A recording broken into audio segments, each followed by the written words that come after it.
మాచర్ల మాజీ ఎమ్మెల్యే పిన్నెల్లి రామకృష్ణారెడ్డిని పోలీసులు అరెస్టు చేశారు. పిన్నెల్లి వేసిన ముందస్తు బెయిల్ పిటిషన్లను ఏపీ హైకోర్టు కొట్టివేయడంతో అరెస్టు చేశారు. ఆయన్ను నర్సరావుపేట ఎస్పీ ఆఫీసుకు తరలిస్తున్నారు. అక్కడి నుంచి మాచర్ల కోర్టుకు తరలించే అవకాశం ఉంది. పిన్నెల్లిపై ఈవీఎం ధ్వంసం, హత్యాయత్నం కేసులున్నాయి. మొత్తం 4 కేసుల్లో నిందితుడిగా ఉన్నారు. పిన్నెల్లి అరెస్టుకు సంబంధించి మరింత సమాచారం మా ఏపీ బ్యూరో చీఫ్ రామారావు అందిస్తారు. రామారావు,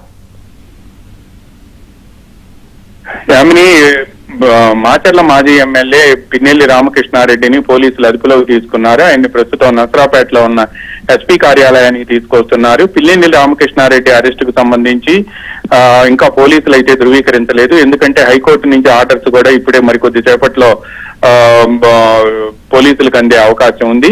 అయితే ఇప్పటికే మధ్యంతర బెయిల్లో, షరతులతో కూడిన మధ్యంతర బెయిల్లో ఉన్న పిన్నెల్లికి సంబంధించి 4 ముందస్తు బెయిల్ పిటిషన్లు కూడా కొట్టివేశారు అని తెలిసిన వెంటనే నర్సరావుపేటకు సమీపంలో ఉన్న రావిపాడులో మాజీ అక్కడ ఎంపీ అభ్యర్థిగా పోటీ చేసిన అనిల్ కుమార్ యాదవ్ అద్దెకి తీసుకున్న ఇంట్లో పిన్నెల్లి రామకృష్ణారెడ్డి కూడా ఉన్నారు. ఆయన ప్రతిరోజు కూడా మధ్యంతర బెయిల్, షరతులతో కూడిన మధ్యంతర బెయిల్ ఇవ్వడంతో ఆయన ప్రతిరోజు కూడా నర్సరావుపేటలో ఉండే పల్నాడు ఎస్పీ కార్యాలయానికి వెళ్లి అక్కడ సంతకం చేసి రావాల్సి ఉంది.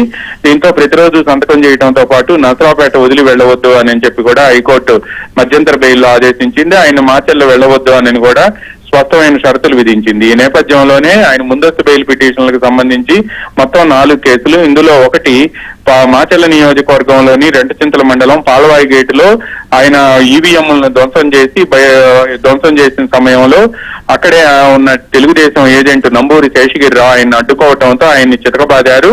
దీంతో ఆయనకు తీవ్రమైన గాయాలయ్యాయి. ఈ నేపథ్యంలోనే శేషగిరిరావు ఇచ్చిన ఫిర్యాదు మేరకు పిన్నెల్లి రామకృష్ణారెడ్డిపై హత్యాయత్నం కేసు నమోదైంది.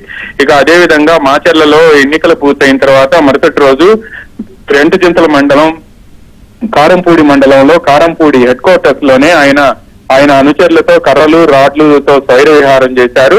ఈ స్వైర విహారం చేసిన సంఘటనకు సంబంధించి ఆయన అక్కడ తెలుగుదేశం కార్యాలయాన్ని విధ్వంసం సూచించారు. తెలుగుదేశం కార్యాలయంలో దాడి చేస్తున్న సమయంలో అడ్డుకునేందుకు ప్రయత్నించిన అక్కడ సిఐ నారాయణ స్వామికి కూడా తీవ్రంగా గాయాలయ్యాయి. సిఐ నారాయణ స్వామి ఇచ్చిన ఫిర్యాదు మేరకు కూడా పిన్నెల్లి రామకృష్ణారెడ్డిపై మరో హత్యాయత్నం కేసు నమోదైంది. ఇవి కాకుండా ఆయన స్వగ్రామం కళ్ళకుంటతో పాటు పాల్వాయి గేటులో ఎన్నికల కేసులు కూడా మరో 2 నమోదయ్యాయి. ఈ మొత్తం 4 కేసుల్లో కూడా తనకు ముందస్తు బెయిల్ ఇవ్వాలి అని చెప్పి పిన్నెల్లి రామకృష్ణారెడ్డి హైకోర్టులో బెయిల్ పిటిషన్లు దాఖలు చేశారు. అయితే అప్పట్లో ఎన్నికల కౌంటింగ్ ఉండటంతో హైకోర్టు పిన్నెల్లి రామకృష్ణారెడ్డికి ముందస్తు బెయిల్ కు సంబంధించి మధ్యంతర బెయిల్ ఇచ్చింది. ఈ మధ్యంతర బెయిల్లో కూడా పలు షరతులు విధించింది. ఆయన ప్రతిరోజు కూడా ఎస్పీ కార్యాలయానికి వచ్చి నర్సరావుపేటలో సంతకం చేయాలని, కౌంటింగ్ కూడా వెళ్లేందుకు వీల్లేదని, మాచర్ల అసలు వెళ్లడానికి వీల్లేదని, అదేవిధంగా ప్రతిరోజు సాయంత్రం 5 గంటల్లోపు వచ్చి ఎస్పీ కార్యాలయంలో సంతకం చేసి వెళ్ళాలి అని చెప్పి ఆదేశాలు జారీ చేసింది. నర్సరావుపేట దాటి వెళ్లేందుకు కూడా వీల్లేదు అని చెప్పి స్పష్టం చేసింది. ఈ నేపథ్యంలోనే పిన్నెల్లి రామకృష్ణారెడ్డి అప్పటి నుంచి కూడా మాచర్లకు సమీపంలోని రావిపాడు, అంటే అది నర్సరావుపేట సమీపంలోని రావిపాడులో ఉంటారు. అది నర్సరావుపేటలోనే ఉంటుంది. అయితే ఈ నేపథ్యంలోనే పిన్నెల్లికి బాధితులు ఎవరైతే ఉన్నారో ఆయనపై ఫిర్యాదు చేసిన వాళ్ళు సుప్రీంకోర్టును ఆశ్రయించారు. ఈ విధంగా హైకోర్టు మధ్యంతర బెయిల్ ఇవ్వటం అనేది సహేతుకం కాదు అని చెప్పి కూడా వాళ్ళు సుప్రీంకోర్టులో పిటిషన్ వేశారు. ఈ సుప్రీంకోర్టు ఈ పిటిషన్ విచారణ సందర్భంగా తీవ్ర వ్యాఖ్యలు చేసింది. ఈ విధంగా మధ్యంతర బెయిల్ ఇవ్వటం అనేది న్యాయాన్ని అపహాస్యం చేయటమేను అని చెప్పి వ్యాఖ్యానించింది. అదేవిధంగా ఒక ప్రజాప్రతినిధిగా ఉండి పోలింగ్ బూత్ లో ఎన్నికల రోజు, పోలింగ్ రోజు వెళ్లి ఈవీఎంను ధ్వంసం చేయటం అనేది ప్రజాస్వామ్య సూత్రాలకు, ప్రజాస్వామ్య స్ఫూర్తికి, అదేవిధంగా భారతదేశంలో ఎన్నికల ప్రక్రియకు కూడా తీవ్ర విఘాతం అని చెప్పి కూడా సుప్రీంకోర్టు వ్యాఖ్యానించింది. ఈ నేపథ్యంలోనే ఈ కేసును వెంటనే హైకోర్టు సత్వరమే విచారించి డిస్పోజ్ చేయాలి అని చెప్పి సుప్రీంకోర్టు ఆదేశించడంతో హైకోర్టులో ఈ పిటిషన్లపై వాదనలు జరిగాయి. ఈ వాదనలో ప్రభుత్వం తరఫున న్యాయవాది అశ్విని కుమార్ వాదనలు వినిపించారు. ఈ వాదనలో ప్రధానంగా పిన్నెల్లి రామకృష్ణారెడ్డి చేసిన, అంటే పోలింగ్ రోజు ఆయన ఈవీఎం ధ్వంసం చేయటం, ఆ తర్వాత సుప్రీంకోర్టు చేసిన వ్యాఖ్యలు, అదేవిధంగా ఒక సిఐని గాయపరచడం, అతను ఇచ్చిన ఫిర్యాదు మేరకు కూడా హత్యాయత్నం కేసు నమోదైన సంఘటనకు సంబంధించి కూడా ప్రస్తావించారు. ఈ పిటిషన్లపై వాదనలు విన్న హైకోర్టు ఈ రోజు తీర్పు రిజర్వ్ చేసి ఈ రోజు మధ్యాహ్నం 2:15కి తీర్పు వెల్లడించింది. ఈ తీర్పులో ప్రధానంగా పిన్నెల్లి రామకృష్ణారెడ్డిపై ఉన్న అప్లై చేసిన ముందస్తు బెయిల్ పిటిషన్లన్నింటినీ కొట్టివేసింది. అంటే ఈ ముందస్తు బెయిల్ పిటిషన్లు కొట్టివేశారు అని అంటే పిన్నెల్లి రామకృష్ణారెడ్డికి రామకృష్ణారెడ్డి అరెస్టు మినహా మరో గత్యంతరం లేదు అని తేలిపోయింది. అయితే ఈ కేసులన్నింటిలో కూడా పిన్నెల్లి రామకృష్ణారెడ్డి సోదరుడు వెంకటరామరెడ్డి కూడా నిందితుడిగా ఉన్నప్పటికీ ఈ రోజు వరకు కూడా పోలీసులు ఆయన అదుపులోకి తీసుకోలేకపోయారు. అదేవిధంగా పిన్నెల్లి రామకృష్ణారెడ్డి నసరాపేటలోనే ఉండటంతో ఆయన్ని అదుపులోకి తీసుకునేందుకు ఆ ఇంటి వద్దకు పోలీసులు వెళ్లి ఆయన కారులో తీసుకొని నేరుగా ఎస్పీ కార్యాలయానికి ఎస్పీ కార్యాలయంలో మరికొద్ది సేపట్లోనే పిన్నెల్లి రామకృష్ణారెడ్డిని అక్కడ స్టేట్మెంట్ రికార్డు చేసి నసరాపేట కోర్టులో హాజరు పెడతారా లేకపోతే మాచెల్ల తీసుకువెళ్తారా అనేది తేలాల్సి ఉంది.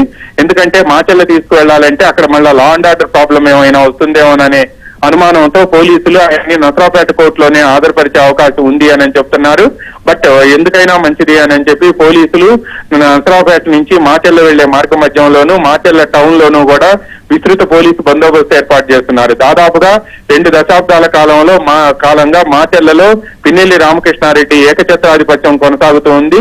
అయితే ఈ ఏకఛత్రాధిపత్యం నేపథ్యంలోనే గతంలో ఈ అంటే 2024 ఎన్నికల్లో తెలుగుదేశం పార్టీ తన ఇన్ఛార్జిగా తన్ని జోలకంటి బ్రహ్మారెడ్డిని ఇన్ఛార్జిగా నియమించింది.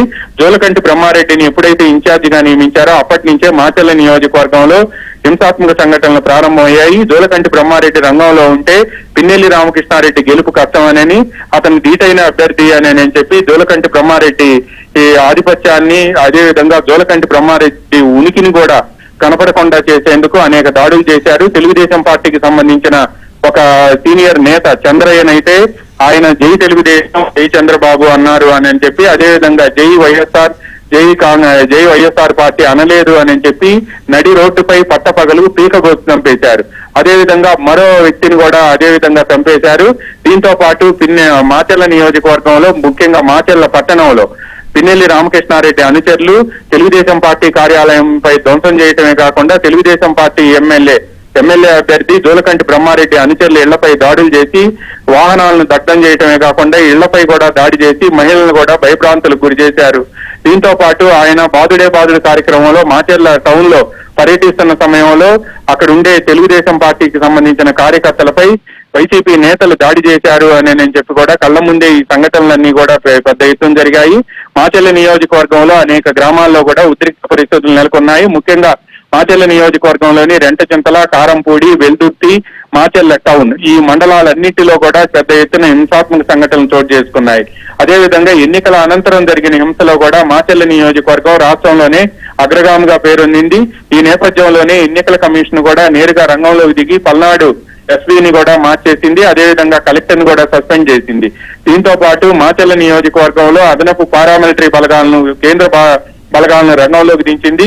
ఈ కేంద్ర బలగాలన్నీ కూడా ఎన్నికలు పూర్తయిన తర్వాత కూడా 6 వారాలు మాచెల్లలోనే గస్తీ చేయాలి అని చెప్పి కూడా ఆదేశాలు జారీ చేసింది. ఇటువంటి సంఘటనల నేపథ్యంలో వీటన్నిటికీ కూడా బాధ్యుడిగా పిన్నెల్లి రామకృష్ణారెడ్డిని తెలుగుదేశం పార్టీ పదే ఆరోపిస్తుంది. ఈ నేపథ్యంలోనే పిన్నెల్లి రామకృష్ణారెడ్డికి ఆయనపై నమోదైన 4 కేసుల్లో కూడా 2 హత్యాయత్నం, 2 ఎలక్షన్ అఫెన్స్ ఈ 4 కేసుల్లో కూడా ఆయనకు ముందస్తు బెయిల్ నిరాకరించడంతో ఇప్పుడు ఈ రోజు ఆయన అరెస్ట్ చేయాల్సిన పరిస్థితి ఏర్పడింది. ఇప్పటికే ఆయన ఎస్పీ కార్యాలయానికి తీసుకువచ్చి అక్కడి నుంచి ఆయన స్టేట్మెంట్ రికార్డు చేసిన తర్వాత అదేవిధంగా హైకోర్టులో ఆయన ముందస్తు బెయిల్ పిటిషన్ కాపీలను డిస్మిస్ చేయడంతో ఆ తీర్పు కాపీలు అందిన వెంటనే వీటన్నింటినీ కూడా కాంప్రహెన్సివ్ గా ఒక రిపోర్ట్ తయారు చేసి మాచెల్ల కోర్టులో హాజరుపరుస్తారా లేకపోతే మాచెల్లలో లా అండ్ ఆర్డర్ ప్రాబ్లం వస్తుందని చెప్పి ఆయన నసరాపేట కోర్టులో ప్రత్యేక అనుమతితో హాజరుపరుస్తారా అనేది తేలాల్సి ఉంది. దీనికి సంబంధించి మరికొద్ది సేపట్లోనే పల్నాడు పోలీసు అధికారులు ఒక నిర్ణయానికి వస్తారు అని చెప్పి సమాచారం అందుతుంది. అయితే మాచెల్లలో పరిస్థితులు అదుపుతప్పకుండా పూర్తి బందోబస్తు చర్యలు చేపట్టాలి అని చెప్పి రాష్ట్ర పోలీస్ కార్యాలయం నుంచి రాష్ట్ర డీజీపీ కార్యాలయం నుంచి పల్నాడు ఎస్పీగా ఉన్న మల్లికా గర్గ్కి ఇప్పటికే ఆదేశాలు జారీ చేశారు.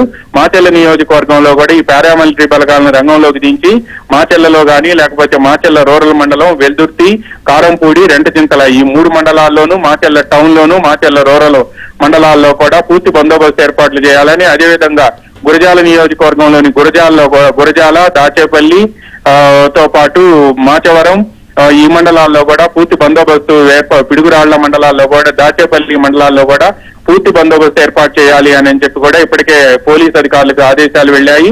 మరికొద్ది సేపట్లోనే నసరాపేట ఎస్పీ కార్యాలయం నుంచి అక్కడ స్టేట్మెంట్ రికార్డు చేసిన తర్వాత పోలీసులు ఎటువంటి కార్యాచరణతో ముందుకు వెళ్తారు అనేది కూడా తేలాల్సి ఉంది.